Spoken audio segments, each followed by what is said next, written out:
Lo que él hacía era poner dos galaxias en una grande, como la Vía Láctea, una más pequeña escalada, que la impactara, y a partir de los remanentes mirar si era posible la formación del disco de las galaxias enanas. Yo lo que hacía era lanzar una asociación, bueno, lo que hago es lanzarla y mirar cómo esas hacen mientras cae, de alguna forma quedan distribuidas alrededor de la Vía Láctea, de una forma y que eso sea consistente, uno, con las distancias, dos, con las propiedades físicas y matemáticas de posición, velocidades y demás, y propiedades físicas como tal de que queden compactas, de que no queden, y aún así, destruidas por fuerzas de marea o por fuerzas de fricción dinámica. Eso fue lo que le hice. Y, pronto, como recordarás, allá en Ecuador, únicamente mostré cómo se veían los resultados cuando no incluíamos la componente del halo de materia oscura en las galaxias enanas. Aquí tenemos, serían estos resultados, y acá tenemos en contraste cómo se verían cuando se incluye la componente del halo de materia oscura en cuanto a cómo quedan distribuidas, cómo quedan, digamos así, sus perfiles de densidad comparados cuando no los tienen. Entonces, aquí se muestra la gráfica de las distancias a las cuales quedó cada una de las enanas y su dispersión de velocidades media. ¿Cuántas enanas tiras? 6, un grupo de 6. Un grupo de 6. Todas al mismo tiempo. Al tiempo, o sea, forman la asociación y caen hacia el halo de la Vía Láctea.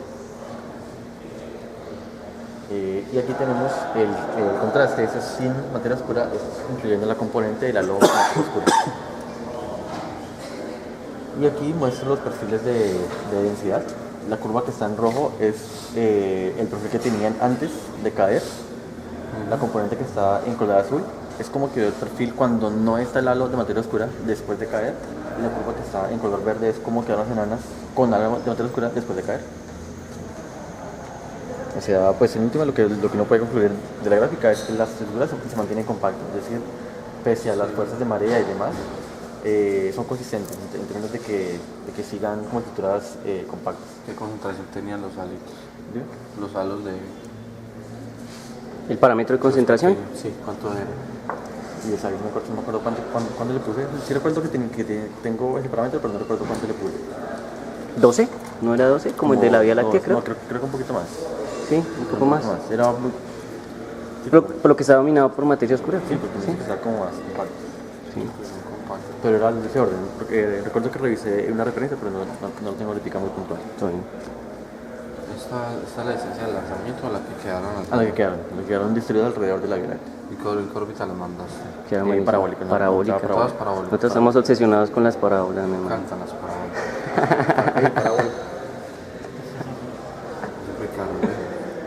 ¿Cuánto es la distribución de...? ¿Cómo es que era la distribución que me dijiste, Omar? ¿La qué? La distribución de... Que están más o menos el orden de 100, pues la mayoría. Que están más o menos de 100. Sí, mira. Hasta 200 se encuentra uno más o menos. En la mayoría de ellos. Porque usted lo tira como órbitas elípticas, la fusión pues sucede muy rápido. Entonces se distribuyen... Y un trabajo previo para buscar las circulares. satélites. En unos pasos ya está. En la satélite de la Vía Láctea. Entonces no necesariamente son funciones muy avanzadas, entonces se tiran parabólicas o hiperbólicas. Porque la cosa es que esas órbitas pulmonares son parabólicas o hiperbólicas, pero cuando pasan ya se modifican, se vuelven elípticas y se produce la fusión. El problema es que por lo general pasa esto, y es que usted tiene velocidades muy altas cuando pasa y distancias muy altas cuando pasa, cuando las órbitas son hiperbólicas o parabólicas. Entonces ya usted tiene que jugar ahí con que la distancia al centro sea más cortica, pues el parámetro de impacto. El parámetro de impacto es un factor relevante. Creo que esta que está acá es la velocidad radial, ¿no? La que uno observa radial. Que sería interesante, aún no lo digamos que eso es como parte de lo que pensaba hacer un poco lo que hacía Verónica, y es mirar si podemos medir las velocidades tangenciales. ¿Sí? Con lo cual también podríamos estimarlas viviendo en el plano, que creo que es lo que se hace. Para que los pasos no fueran tan rápidos y eso, órbitas elípticas pero con excentricidades muy altas, 0.9, 0.95. Entonces eso produce pasos que parecen casi parabólicos, sí, pero las velocidades son bajitas. Y eso hace que el periodo orbital también sea muy largo. Y si usted llega y aumenta la distancia al periazo, entonces tiene órbitas ¿Qué es interesantes. lo que decías de la velocidad radial? Que esta que está acá es la velocidad radial, que es la que yo observo. Pero Sí, ahí observa. también sería bueno mirar cuál sería la componente de la velocidad tangencial que tendría. Pero ustedes también tienen velocidad, o sea, obviamente ustedes tienen velocidad tangencial. Nos tocaría calcularla, porque esos valores son calculados. O sea, Gadget no le da a uno esto. No, a uno Gadget le da únicamente información de De las posiciones. y qué velocidades tienen. Velocidades. Pero componentes cartesianas, de X, Y, Z. Uno lo que hace es, por métodos algebraicos, buscar, calcular esas. ¿Y cómo sacaste este dato? Mirando la proyección, miraba un vector que estuviera en la dirección de la galaxia enana y medía la velocidad en esa dirección. Pero la galaxia del alito completo. Sí, la enana. ¿Y cómo definiste el alo? ¿Cómo se? Sí, porque ¿A vos qué tenés perfil un o qué? alo- Vos tenés un alo inicial. Sí, no, pero digamos que el aro ya. O sea, yo aquí lo que estoy midiendo es lo que quedó de la componente estelar. No como que. Bariónico, visible. ¿Y cómo encontraste o sea, lo que pasa es que vos utilizaste toda la satélite inicial, todas las partículas Sí, del lo que- satélite lo inicial que- para encontrar esto? No, lo que ¿O hice volviste fue a definir la satélite? ubicar el centro de masa de cada una, ¿sí? Ubicarlo y medir la velocidad con respecto a un vector que apuntara al centro de masa de cada una. ¿El centro de masa con todas las partículas iniciales o...? Sí, con todas. El promedio, digamos, el centro de masa. Sí, la ventaja es que en promedio todas las masas son iguales, ¿no? Son iguales. Es fácil de calcular. O sea, sí, Sí, el problema cada es que partícula. como ella está viajando alrededor de esto, pierde masa. Lo que- Entonces, Ah, ok, ya te entiendo. si se utiliza todas las partículas iniciales, el centro de masa se le mueve un poquito. Ah, ya entiendo. Cuando ya interactúa con la Vía Láctea, obviamente cambia la estructura un poco, la distribución, porque se desprenden partículas. Entonces hay unas que están volando. Ahí tocaría diferenciar cuáles están volando y cuáles están dentro de la estructura como tal. Sí, porque entonces Ah, sí, ok. eso puede cambiar bastante. Bueno, Cambia pues, bastante.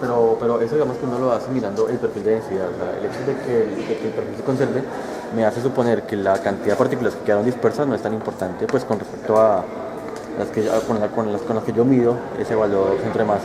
Tocaría hacerlo con el logaritmo, como hice yo, weón, para saber cuántos se fueron fuera de la Si el estructura. perfil hubiera cambiado significativamente, tocaría mirar cómo quedaron distribuidas y mirar cuáles serían significativas y cuáles. Yo lo que hago es que me paro en cada satélite y calculo la energía de las partículas iniciales del satélite al centro y con eso más o menos defino cuáles todavía están ligadas al sistema y cuáles ya se perdieron. Y ya son las otras simplemente las Y uno también podría hacerlo definiendo un radio, como un radio de la estructura y decir qué partículas están fuera del radio, de esa estructura. sí, eso también Sí, es yo un creo, método, ¿no? pero también va a tener problemas cuando pase muy cerca. También se va a perder. O también otra que yo he hecho. Claro que yo lo pienso es para después de la interacción. Porque Sí, sé que pero- cuando van a interactuar van a perder, ya sé, tun. Después de la interacción puedo generar un radio de la estructura, es decir, y decir cuántas partículas podrían estar por fuera. Si tiene el centro de masa bien determinado, sí. Otra que yo hacía era que en el instante cero, en las condiciones iniciales, que encuentro, por ejemplo, las 500 más ligadas, calculo la energía de todas respecto a las satélites y saco las 500 más ligadas. Y el centro lo trazo con la órbita, la trazo, siguiendo nada más esas 500 partículas. El resto no me importa. Porque como ese es el núcleo nunca se va a desbaratar. Y con ese trazo de órbitas muy suavecitas, quedan bonitas. Porque sí, esos números pueden cambiar con eso. Pero bueno, en general, pues, el orden de magnitud. Es que toca mirar eso. No he mirado cómo ese cálculo no hemos pensado. Es que es una diferencia respecto a las enanas a como lo hago yo con la Vía Láctea. Porque es que la Vía Láctea es una estructura que se me mantiene restable todo el tiempo. Mientras que de pronto las enanas sí se pueden... No, pero estoy viendo lo que No, sí, sí, el perfil dice- están amarradas, perfil sí, no están se le amarradas. daña. No se daña No se tanto. le Sí, el daña. perfil no, el perfil está pleno, güey. No fue tan dura la interacción. que no quedaron, ¿Ah? no quedaron así súper destruidas, no, quedaron bien. Sí, menos mal. Y cuando se destruyen todas. Que de por sí cuando miraba, digamos así, la imagen como tal, yo dije, ahí no quedó nada, nadie vivo.